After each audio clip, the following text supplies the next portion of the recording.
So they say you can never go back, but what if you can bottle that Academy energy and crack it open every single month? Welcome to the Innovators Unscripted podcast. Whether you are in Mountain View in 2016 or Singapore in 2024, or you're anxiously refreshing your inbox to see if you're heading to Dubai in 2026, you're in the right place. Hi, I'm Tina Nunez. I'm a Google innovator from New Mexico in the USA. And I'm Liz Voci, and I'm an innovator from Massachusetts in the USA, and we are both part of the Chicago 24 Innovator Cohort. Yes, we are. And today, we aren't just launching a podcast, we're trying to start launching a reunion. So, Liz and I have been collaborating with each other over the innovators over the last 2 years. And we realized that the best part of this program wasn't just the badge, it's reconnecting with the people, and we really miss the people. So, we want to bring this community back together in this podcast space. We're really hoping to create a place for past and future innovators in our community to get together, to share stories, to share ideas, and all of the things we're learning and what we're up to now. Cool. So, So, let's get back. Let's get back and start at the very beginning then. so Tina and I, we were at the exact same academy in the same room, eating the same exact snacks, but we had totally different movies playing in our heads. So, Tina, what were your original thoughts as you entered the Chicago Academy back in 2024? Oh man. So you know that idea of imposter syndrome? Like for me, imposter syndrome was real. You walk into this room, they really hype it up and they come out and you're like welcomed by cheerleaders and everyone is so sweet and everything's great. But then you're walking into this room with like ed tech gurus and like people who manage absolute Google spaces. And I was just like, what am I doing here? I had this weird idea as a challenge. And I was thinking I probably didn't 100% belong, right? So my first thought was I made a mistake a little bit. That's what I was thinking. What were you thinking? Oh, the imposter syndrome was definitely real. I think for a lot of us in the room, but for me, my main anxiety was really around my perfectionism. And I'm a planner. I love to plan things. And going into the academy, I had my challenge, but I couldn't find enough about the process for me to really truly start to brainstorm solutions. And I was afraid that I was starting off behind everyone else. So my anxiety was really around my perfectionism that I really had to let go at the door. And I know a lot of us type A's had to do that. Yes, you and I have very similar personalities. I agree with you. Now, before we move like more forward, can you summarize for our listeners what was your main challenge when you had applied for the academy? Because everyone has to pick a challenge. What was yours?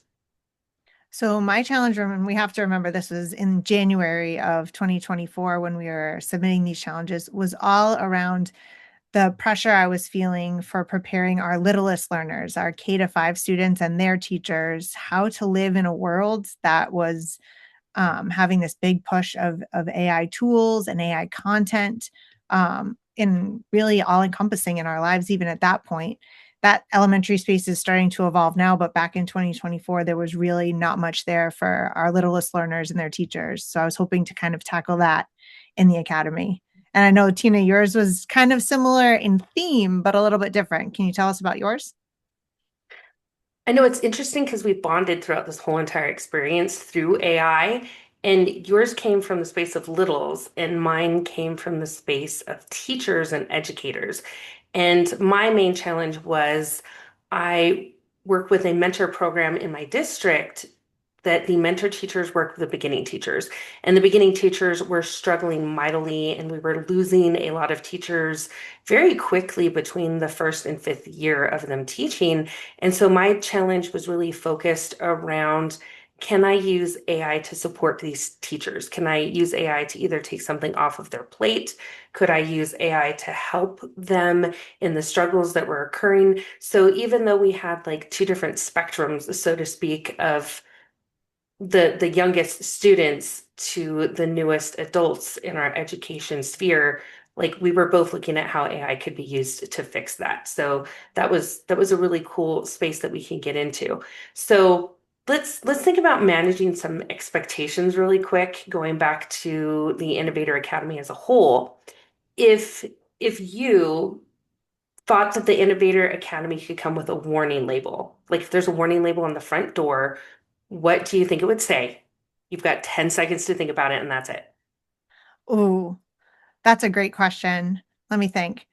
So I think if the Innovator Academy had a warning label on the door, it would just say in big letters, like, warning, you will fail. And then like dot, dot, dot. And that's okay. And that's expected. And I think most of all, like, and we're here for you. I think that was a big part of this whole process was failing fast and failing forward. We learned a lot of Googleisms at our time in the academy and some strategies and things that they have, and they're all around like learning what does work, but really you only learn what does work by finding out what doesn't work first. So, Tina, I'm going to throw that question right back to you. Okay. Now I feel pressure because I didn't expect you to flip it around on me, but I think maybe the idea of don't be married to a solution coming into this. Like the idea is you really want to focus on the problem and keep that the center. I am also innately a perfectionist, and so I really wanted to come in there and be like, I think I want to impress people and have some ideas. I know they said to come just with a problem or a challenge that you're facing, but let me come up with something so I don't look like I don't know what I'm doing. And that is not what happened. So I think my biggest advice is just to come in there, realize it's a learning opportunity, and don't be married to a solution. Like really focus on that challenge. That's really good advice. All right. So, Tina, be honest. How long did it take for your perfect application project to get completely torn apart in this process?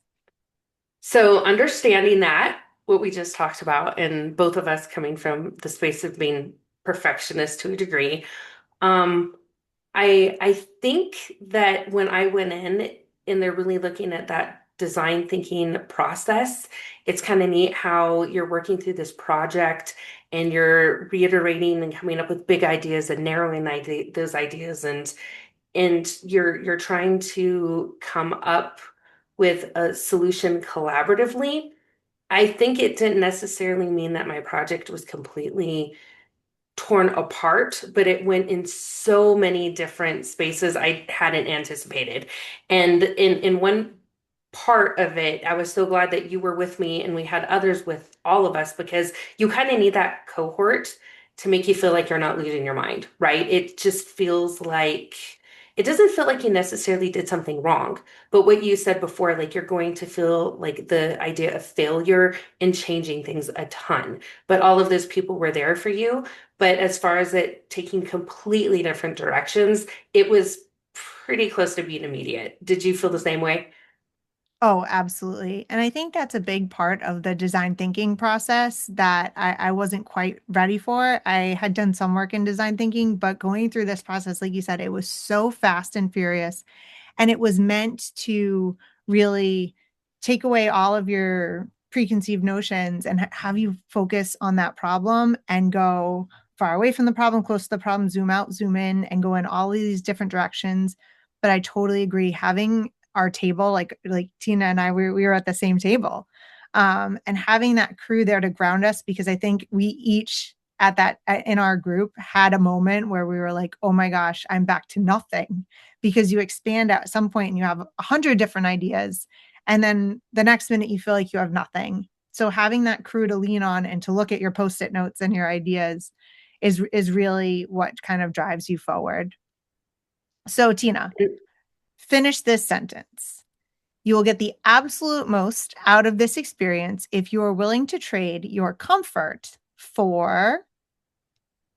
Comfort for probably collaboration. My comfort for collaboration. I would absolutely say collaboration. That was my thought too when I saw that sentence. I think that it's such, I mean, it's what we've been talking about, such a huge part of this project. And now what we're hoping is it's such a huge part of this space. That's really what inspired us to come together. That we've all come from different places and we all go back to different places, but we have this thing that's connected us and we leave grown and changed from that.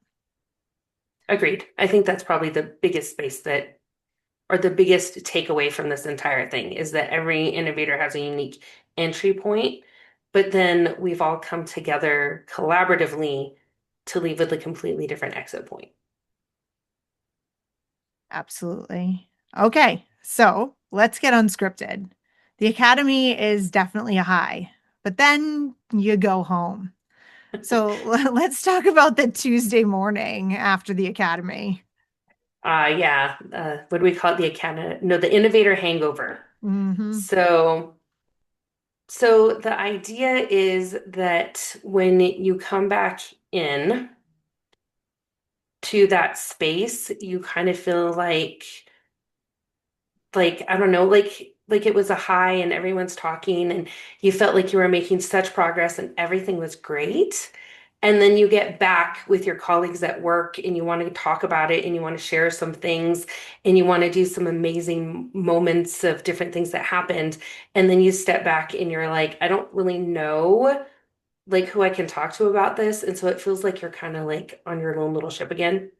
So I'm going to ask you in this whole entire process, and maybe I can admit it here in a little bit too, that share a moment where you lost your spark. Like I don't, it did feel like a hangover and it was sad, but was there ever any point where you felt your project stalled out? Oh, definitely. I felt like talking about that innovator hangover. When I got back, I felt like I had changed, but then you go back to that same space and you feel like, oh, like, and that almost makes the space feel a little bit different. My project was unique because I had built up all of these resources to really come and try to find a place to authentically implement some AI skill building and literacy skills, but I needed to find an authentic way to bring it into teaching and learning at my elementary school. And that's really, I stalled right from the beginning because I was kind of sitting back and waiting to find that entry point, that authentic. I didn't want to go in and just force all of these new ideas and new Googleisms and new fun things, even though I had my hat and I was so excited. I had to sit and wait. So my project really stalled out, and it wasn't until like December and January of 2025 that I really found that entry point and that spark. What about you, Tina? That's really funny. Because I think in my mind I felt like I wasn't doing very well because at the beginning I hit the ground running. I almost had a sort of mirrored experience that you did that I started quickly and I went in and I surveyed our beginning teachers, I surveyed mentor teachers, I made documentation, I came up with different categories and ideas in ways that beginning teachers needed help with things and I created sources and used AI to do all of this. And then around January or February of 2025, I stalled out because I had so many ideas on how to help them that I gathered from AI that I kind of got stuck going, now how can I utilize AI to actually help them? And so then I had to go through a whole different iteration and a process of figuring out how I can reconstruct my project to say, well, maybe I can make chatbots or maybe I can restructure AI to do this. And so mine was a little bit different where I stalled out later and you stalled out earlier.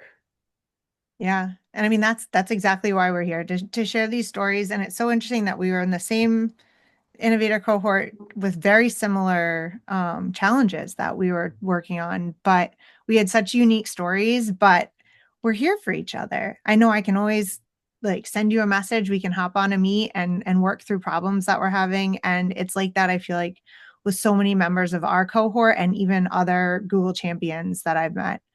So that's why we're really here. We want to hear people's stories. We want to hear not only what you did, and we love reminiscing, we love that nostalgic feeling of going back to the academy, but also there are innovators right now doing some amazing things that have moved on to some awesome projects and even started their own companies. And so we love to hear these stories. We're so excited to have this space here.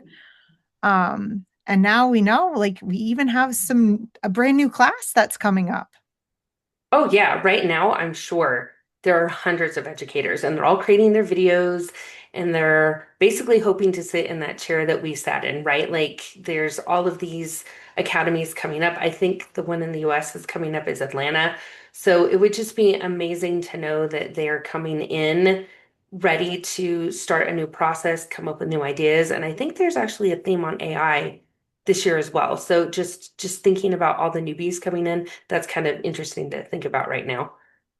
Yeah. So if you are a veteran innovator and you're listening, go find an applicant, mentor them, light their torch, and help them get those applications in. And then recommend that they listen to this podcast while they're passing the time, waiting to hear about their acceptance. Oh, yeah. And to all the applicants who are listening, we're here waiting for you. This community is ready to welcome you, hoping to get some more voices on here so we can share our experiences and ideas and what we've already been through in this process. And actually, as someone who has gone through this process, we're sort of at the end, so to speak, but honestly, this never really ends. Liz, what would be your advice? Like, was this whole process worth it? Like, how do you feel that the end went for you? Like, would you have done this again? Oh my gosh, I wish I could do it again. I want to do it again right now. I would love to rejoin a cohort. But I think the advice that I would give is to just trust the process and go with the process. Every innovator and every teacher, every educator, everyone's story is different, but the process and the community that you get from going through this program is truly life-changing for in totally different ways for different people, but it really is life-changing.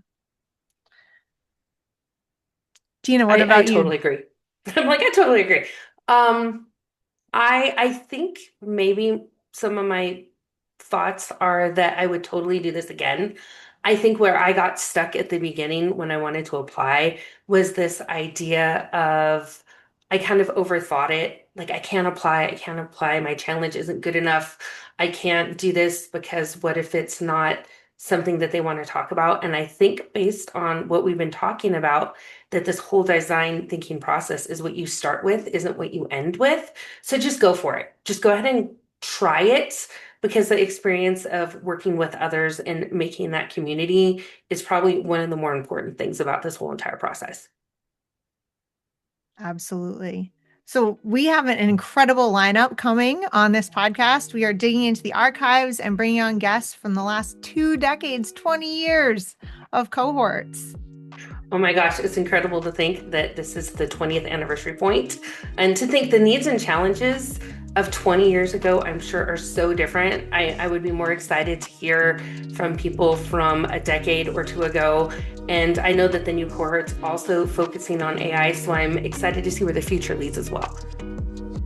So, if you're an innovator, please send this episode to your cohort Google group chat right now and let's get the band back together. Oh my gosh, yes. Remember to keep innovating. We'll see you next time. So stay connected, stay inspired, and keep it unscripted.